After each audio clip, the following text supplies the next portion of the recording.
Hello friends, good morning. स्वागत है आपका अपने यूट्यूब चैनल एकलव्य क्लास में।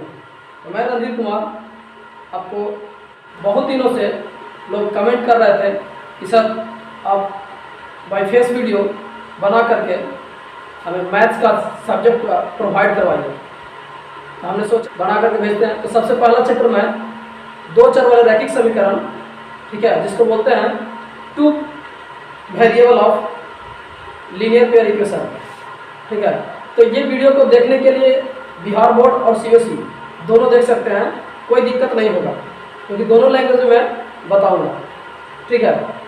इससे पहले कि मैं कुछ बताऊं, आप लोगों से रिक्वेस्ट है कि इसको जितना से जितना हो सके लाइक कीजिए, सब्सक्राइब कीजिए और शेयर कीजिए। देखिए, मैट्रिक में एग्ज़ाम में नंबर लाना कोई बहुत बड़ी भारी बात नहीं है, आसानी से ला सकते हैं, ठीक है। लेकिन कंसेप्ट को समझना थोड़ा इजी नहीं होता है। अगर कंसेप्ट एक बार समझ गए तो क्वेश्चन को बनाना बहुत आसान होता है। इसलिए हम आपसे ये कहना चाह रहे हैं कि जितना से जितना ज़्यादा हो सके आप ऑब्जेक्टिव पर फोकस कीजिए। ऑब्जेक्टिव अगर आप फोकस कर लेते हैं तो आपका परसेंटेज जो है काफ़ी ज़्यादा इंक्रीज कर जाएगा। वो इसलिए हम कह रहे हैं कि आप जानते हैं कि ऑब्जेक्टिव का जो मार्किंग है वो 50 नंबर का है और 100 नंबर का ऑब्जेक्टिव पूछेगा, उसमें से आपको 50 नंबर लाना है। तो अब 50 नंबर में आप 45 नंबर, अगर 40 नंबर ले आते हैं, 40 से 42 45 नंबर आप ले आते हैं, तो इससे आपको बहुत ज़्यादा बेनिफिट होगा। जिसके कारण क्या होगा कि आपका रैंकिंग जो होगा बहुत हाई हो जाएगा, टॉप लेवल पे, ठीक है। 80, 85, 82% के करीब आसानी से आप जा सकते हैं। तो हम वही कह रहे हैं कि अब तक मैंने 6 वीडियो ऑब्जेक्टिव का प्रोवाइड किया है, जिसमें 4 वीडियो हिस्ट्री का है और 2 वीडियो सिविक्स का ऑब्जेक्टिव है। तो अगर आप नहीं देखे हैं तो आप प्लीज़ जाइए डिस्क्रिप्शन में या प्लेलिस्ट में जाइए, वहाँ सारा वीडियो आपको प्रोवाइड किया हुआ है। इसमें आपको सब कुछ वीडियो मिल जाएंगे। तो इसके लिए आप देखते रहिए एकलव्य क्लासेस।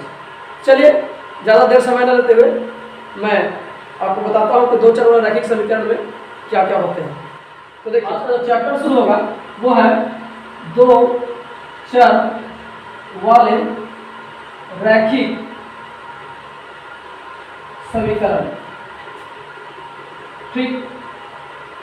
अब सीबीएसई वाला बोल रहे होंगे सर दो चर और चार चर क्या कर रहे हैं, ठीक है। तो बाबू, चार का मतलब होता है वेरिएबल। इसका इंग्लिश में बोलते हैं two variable linear pair equation. Two variable linear pair equation. तो कोई भी चैप्टर को समझने से पहले इसके चैप्टर के जो हेडिंग होता है उसके बारे में समझिए कि आखिर ये कहना क्या चाह रहा है। तो इसमें जो कह रहा है कि टू वेरिएबल यानी कि दो चर। अब चर क्या है, तो आप कोई भी इक्वेशन मानिएगा, ठीक है, रैखिक समीकरण का, तो वो इस प्रकार से माना जाए ax plus by plus c बराबर 0। ये लीनियर इक्वेशन है। इसमें क्या है, वेरिएबल कौन सा है, देखिए x और y ये क्या है, वेरिएबल है। ये दोनों जो है x और y वेरिएबल है, यानी इसको बोलते हैं चर। अब कहेगा सर वेरिएबल कैसे है, वेरिएबल का मतलब क्या होता है या चर का मतलब क्या होता है। तो हम आपको बताते हैं, वेरिएबल का मतलब होता है कि इक्वेशन में x का और y का मान चेंज करते रहता है। जैसे अगर कोई इक्वेशन हम ले रहे हैं x plus y equal to 7, ठीक। तो x का मान अगर 1 रखते हैं तो y का मान 6 रखना पड़ेगा, तब जाकर के दोनों का क्या हो, वैल्यू सेम होगा। यानी अगर x का मान 2 लेते हैं तो y का मान 5 लेना पड़ेगा। अगर x का मान 3 लेते हैं तो y का मान 4 लेना पड़ेगा, तब जाकर के दोनों का वैल्यू क्या होगा, सेटिस्फाइड होगा। तो आप देख रहे हैं कि x और y में दो वेरिएबल दोनों हैं, जब x का मान चेंज कर रहे हैं तो y का मान भी बदल रहा है, और जब x का मान चेंज कर रहे हैं तो y का मान भी बदल रहा है। तो इसी को बोलते हैं वेरिएबल, अर्थात जिसका मान समीकरण में चेंज होते रहे, ठीक है, उसको वेरिएबल बोलते हैं। वेरिएबल का मतलब ही होता है वैरी करने वाला, या चर का मतलब होता है गमन करने वाला।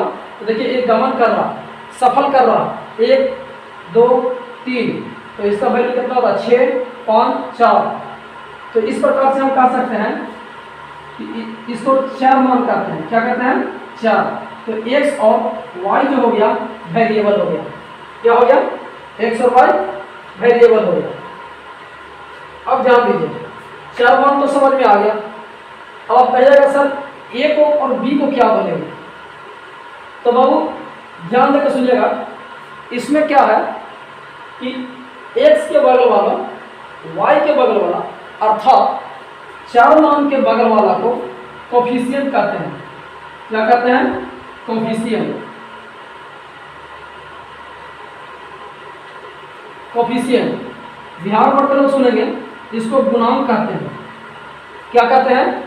गुणांक। वेरिएबल कहते हैं एक्स वाई को, वेरिएबल के बगल वाला जो कांस्टेंट होता है उसको कोफिशिएंट कहते हैं या गुणांक कहते हैं। तो आप कहिएगा सर सी को क्या कहते हैं? तो सी को ध्यान से देखिएगा, सी को बोलते हैं अचर या कांस्टेंट। क्या बोलते हैं? कांस्टेंट। अचर पर या कांस्टेंट। तो ये अपना टर्मिनोलॉजी था, ठीक है। इतना सारा चीज इसमें बताना था कि x को क्या कहते हैं, a को क्या कहते हैं, b क्या कहते हैं, y को क्या कहते हैं और c को क्या कहते हैं। तो ये तो अब रैखिक समीकरण का एक जनरल फॉर्मूला है, जिसमें आप देख लिए कि इसको क्या क्या बोलते हैं या क्या इसका फंडा है। तो अब आपको समझना है कि अगर इसी तरह का दो इक्वेशन दे दिया जाए तो आप इक्वेशन को सोल्व कैसे करेंगे। सबसे पहली बात यह समझ लीजिए कि आखिर दो चर वाला रैखिक समीकरण या two variable linear pair equation हम क्यों पढ़ रहे हैं। तो इसको पढ़ने का मेन मकसद है कि हमको अगर किसी भी प्रकार अगर इस प्रकार का दो इक्वेशन दे दिया जाए तो उसका सॉल्यूशन हम किस आधार पर करेंगे, समझे? उसका सॉल्यूशन हम किस आधार पर करेंगे। तो इसके बनाने के लिए, इसका सॉल्यूशन करने के लिए हमको कुछ नियम होते हैं और उस नियम के आधार पर इसका समीकरण का सोल्व किया जाता है, ठीक। तो चलिए हम बताते हैं कि वो नियम क्या है। कि आपको इक्वेशन दे देगा 2, तो इसको मान सकते हैं ax plus by plus c बराबर 0, इक्वेशन फर्स्ट। दूसरा dx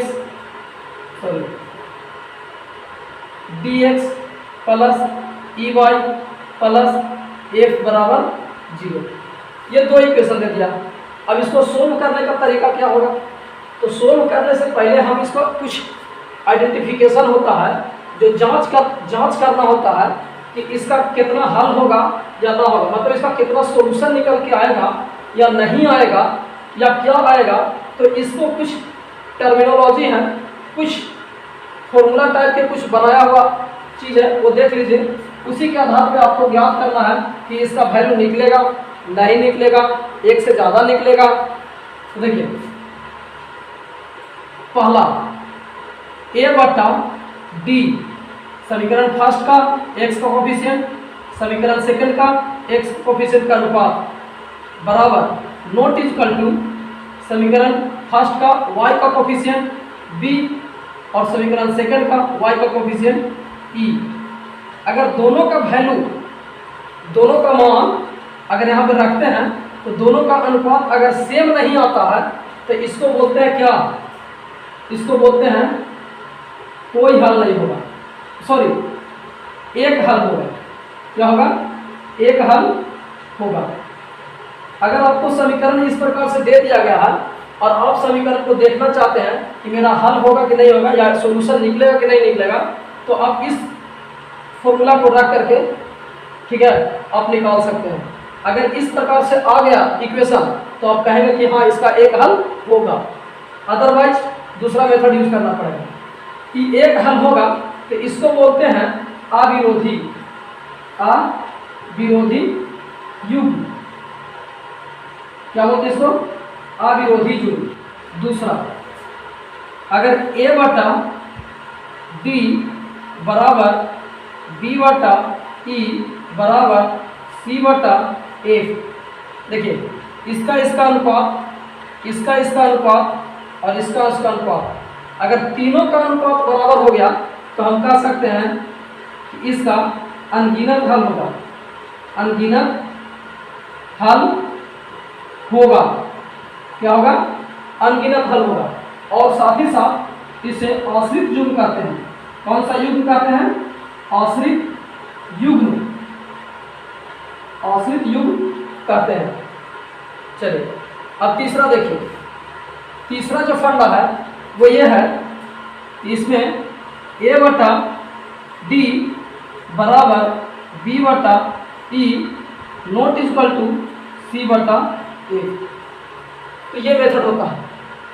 अगर इस प्रकार का मेथड, जब इस प्रकार का अगर इक्वेशन का वैल्यू आ जाए तो यहाँ से देखते पता चलता है कि इसका जो मान है वो नहीं निकलेगा, एक भी मान नहीं निकलेगा। तो इसको बोलते हैं एक भी हल नहीं होगा। क्या होगा? एक भी हल नहीं होगा। ठीक,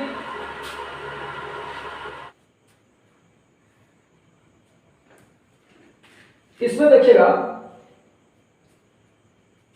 इस फॉर्मूला से एक ग्राफ आएगा, इस फॉर्मूला से एक ग्राफ खींचाएगा और वो जो ग्राफ खींचाएगा वो इस प्रकार का होगा। मतलब इसका एक कटान मिलेगा, अर्थात एक बिंदु जो है कहीं न कहीं कट करेगा। दोनों इक्वेशन, पहला equation L M P Q, दोनों इक्वेशन जो है, इस इक्वेशन को एल एम मान लीजिए, इसको पी क्यू मान लीजिए, अर्थात दोनों कहीं ना कहीं कटेगा। इसका मतलब है कि कोऑर्डिनेट निकलेगा, यानी एक्स और वाई का वैल्यू निकलेगा। समझे? और इसका क्या है? तो इसका दोनों लाइन एक दूसरा के ऊपर ही होंगे। ठीक, एक एल एम और एक पी क्यू, दोनों एक दूसरा के ऊपर लाइज हो गए, जस्ट इस साइड से। तो इसका मतलब क्या हुआ कि इस पे अनगिनत हल निकलेगा, इनफाइनाइट सॉल्यूशन मिलेगा। इसका कितना सॉल्यूशन मिलेगा? इनफाइनाइट सॉल्यूशन मिलेगा। तो अब देखिए इनफाइनाइट सॉल्यूशन मिलेगा और इसका जो होगा कोई हल नहीं होगा, मतलब एक भी हल नहीं होगा। तो इसका किस तरह ग्राफ खींचाएगा? तो ये ग्राफ इस प्रकार से जाएगा, एल एम पी क्यू, ये एक रेखा है। ठीक, तो ये देखिए इसका एक भी हल नहीं होगा। क्या होगा? एक भी हल नहीं होगा। तो ये देख लिया फंडामेंटल। अगर आपको इस प्रकार का क्वेश्चन भी कहीं भी आवे तो आपको जो है सबसे पहले इसको चेक कर लेना है कि हमको इसका आंसर निकलेगा या नहीं निकलेगा। जब आंसर निकलेगा तभी उसका आंसर क्या करेंगे, हम कुछ समीकरण के फॉर्मूले होते हैं, ठीक है, 5 फॉर्मूला होता है, उन्हीं 5 फॉर्मूला का यूज करके हम मान को क्या करते हैं, निकालते हैं। तो अब इतना आप देख लिए, इसको उतार सकते हैं, ठीक है, प्रिंट स्क्रीनशॉट ले सकते हैं। तब 2 चर वाला रैखिक समीकरण या लीनियर पेयर इक्वेशन को सोल्व करने के लिए मेरे पास 5 विधि है। कौन विधि? 5 विधियां हैं। कौन कौन? तो देखिए पहला है तुलनात्मक। क्या है? तुलनात्मक। क्या है? दूसरा अनुपातिक यानी रेशियो मेथड। ठीक, तो सबसे पहले आपको हम सिखाएंगे तुलनात्मक प्रोसेस या कंपैरिजन मेथड। कौन मेथड? Comparison method. तो चलिए कुछ एग्जांपल लेते हैं और उसके आधार पर आपको सिखाते हैं कंपैरिजन मेथड कि क्या होता है कंपैरिजन मेथड। यह है इक्वेशन। अब इस इक्वेशन को सोल्व करेंगे। कैसे सोल्व करेंगे? तो बाय कंपैरिजन मेथड। कंपैरिजन का मतलब होता है तुलना करना। तो देखिए इसमें हम करेंगे क्या, इसमें से y को या x को, दोनों में से किसी एक को इधर ही रहने देंगे और बाकी जो एक होगा उसको राइट हैंड साइड ट्रांसफर कर देंगे। तो देखिए दाहिने तरफ भेज देंगे। तो इसमें हम x को रहने देते हैं, तो 2x बराबर 19 माइनस 3y। ठीक, ये हो गया इक्वेशन थर्ड। इसी तरह इसको करेंगे 3x, तो सॉरी x बराबर 19 माइनस 3y। देखिए मल्टीप्लाई में है, बराबर का दूसरा साइड जाएगा तो क्या हो जाएगा, डिवाइड में। ठीक, ये इक्वेशन हो गया तीसरा। इसके जस्ट सेम टाइप इसी को भी करेंगे, तो 3x बराबर 26 माइनस 4y। x बराबर क्या होगा, 26 माइनस 4y बटा 3। अब देखिए ये इक्वेशन हो गया 4। तो समीकरण 3 और 4 को बराबर करने पर, क्या करने पर, समीकरण 3 और 4 को बराबर करने पर, तो देखिए 3 और 4 को बराबर कीजिए तो हो जाएगा क्या, 19x minus 3y is equal to ये वाला 26 माइनस 4y बटा 3। 9y में से 8y जाएगा, कितना बचेगा y, और 57 में से 52 जाएगा, कितना बचेगा 5, यानी y का वैल्यू कितना आया 5। y का मान कितना आ गया 5। अब इसी y का मान समीकरण 3 में या 4 में कहीं रखिए, तो हम रख देते हैं यहाँ x is equal to 19 minus 3 into 5 बटा 2 बराबर 19 माइनस 15 बटा 2 बराबर 19 में से 15 गया 4 बटा 2, 2 दूना 4, यानी x का वैल्यू निकलेगा 2। तो इस प्रकार से x का वैल्यू और y का वैल्यू निकल के कैसे करेंगे, इस तरीका से 7x plus 2y 2 plus 15y। ठीक, अब x बराबर 2 प्लस 1 यानी 5 और y बाई 7। ये हो गया इक्वेशन थर्ड। और इक्वेशन 2 कितना था, तो x प्लस 2y माइनस 3 बराबर 0। ये इक्वेशन फर्स्ट था, ये इक्वेशन सेकेंड है और ये इक्वेशन थर्ड है। तो अब इसको देखिए फिर से, इसको क्या करेंगे, तो x बराबर 3 माइनस 2y, 3 माइनस 2y बराबर 4। इक्वेशन क्या हो गया, 4। अब इस समीकरण फर्स्ट को, थर्ड को और फोर्थ को दोनों के बराबर करेंगे। 2x प्लस 15y बटा 7 बराबर 3 माइनस 2y। तो इसको इधर गुना कीजिए तो 2x प्लस 15y बराबर 21 माइनस 14y। ठीक, अब इसको इधर लेके आइए तो 2x नहीं है, 2 है केवल के, ठीक है। तो इसका हो जाएगा इधर, तो इसको हो जाएगा 15y प्लस 14y बराबर ये हो जाएगा 19, मतलब 21 माइनस 2, और ये हो जाएगा कितना 29y बराबर 19। तो y बराबर 19 बटा 29। ठीक, अब इसी y का मान कहाँ डाल देंगे, इस समीकरण में, समीकरण 3 या 4 दोनों में से कहीं भी डाल दीजिए। तो समीकरण 4 में या 4 में आसानी से डालते हैं, तो समीकरण 4 में y का मान रखने पर रख दीजिए, तो 4 में y का मान रखते हैं तो x बराबर 3 माइनस 2y क्या हो गया 19 बटा 29। x बराबर 29 दिया 87 माइनस 19 दूनी 38 बटा 29, यानी x बराबर कितना हो जाएगा 17 में से 8 गया 9, आई बचा 6 में से 7 बचा, 7 में से 3 गया 4 बटा 29। तो x का मान कितना आ गया 49 बटा 29। तो इस प्रकार से y का मान 19 बटा 29 और x का मान 49 बटा 29। ठीक, हम बार बार बोल रहे हैं कि इसको छोड़िएगा नहीं, इसको छोड़िएगा नहीं, तो चलिए देखिए, इसको बोलते हैं क्या, तुलनात्मक विधि। ठीक, अब आपको सिखाएंगे हम अब इसको क्या करना है, सेम प्रोसेस है, कुछ अलग नहीं है, बस उसमें क्या करते थे, दोनों में से x का वैल्यू निकालते थे, और यहाँ क्या करना है कि एक में से किसी x का वैल्यू निकालेंगे और दूसरा में उठा के पुट कर देंगे, रख देंगे। तो चलिए देखिए करते हैं। तो 2x बराबर 19 माइनस 3y। ठीक, ये हो गया क्या, तीसरा। तो समीकरण 3 को समीकरण 2 में रखने पर देखिए, समीकरण फर्स्ट से निकाल लिए इस प्रकार से, और यहां से 3 को क्या करेंगे, इसमें रख देंगे। तो रख दीजिए, तो 3x,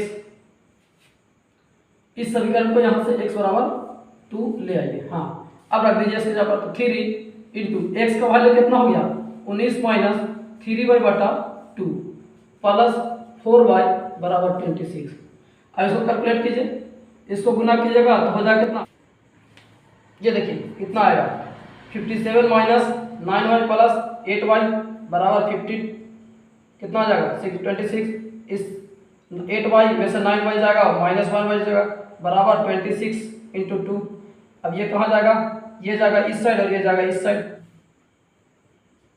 57 माइनस 52 बराबर y, तो y बराबर कितना आ गया, 5। इसके जस्ट आप देखे थे कि पिछला वाला जो वैल्यू आया था उसमें भी कितना आया था, 55 आया था y का वैल्यू। इसी y का मान इस समीकरण में रख दीजिए, तो y का मान समीकरण 3 में रखने पर क्या होगा, 3 में रखने पर, तो y का मान रख दीजिए, तो हो जाएगा x equal to 19 minus 3 into y, और y का मान कितना आया, 5 बटा कितना हो जाएगा, 2।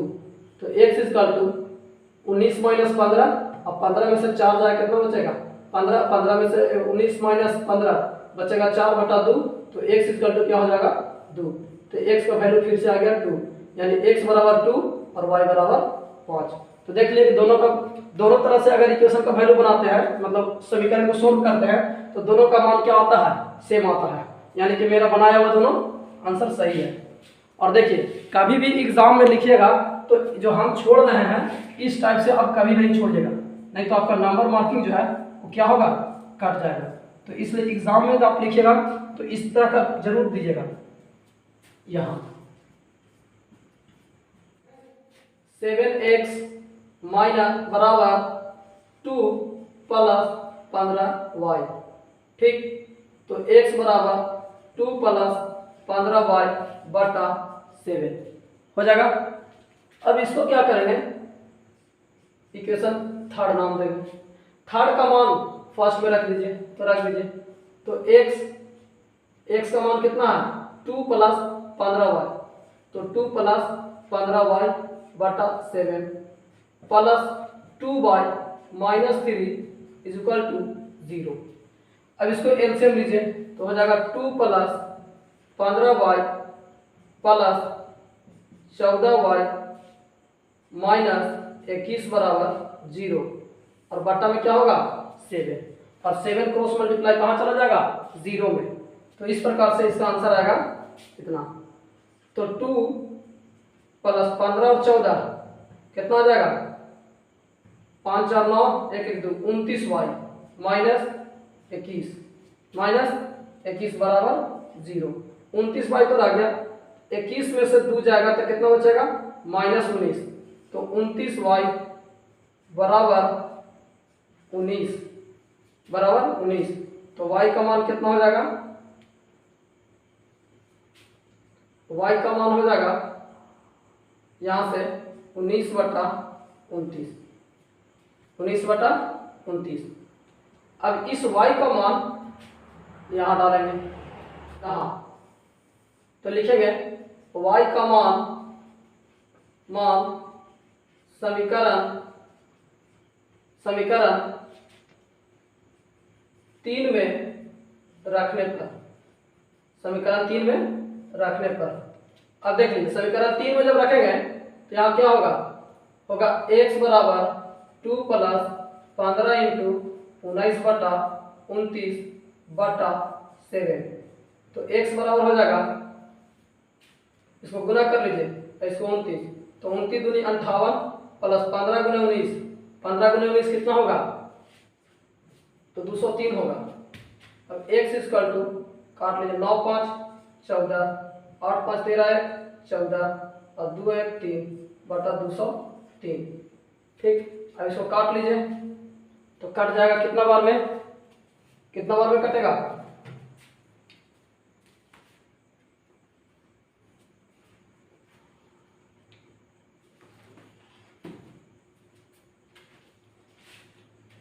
तो ये कटेगा 49 बटा 29 बार में। क्या होगा, x बराबर कट जाएगा 49 बटा 29 बार में। ठीक, तो इस प्रकार से x का मान 49 बटा 29 आएगा। x का मान कितना आएगा, 49 बटा 29 आएगा और y का मान 19 बटा 29 आएगा।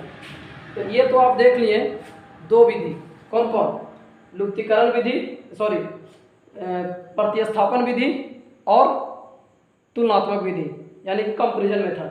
तो दो विधि आज बताए हैं, दो विधि अगले वीडियो में बताएंगे।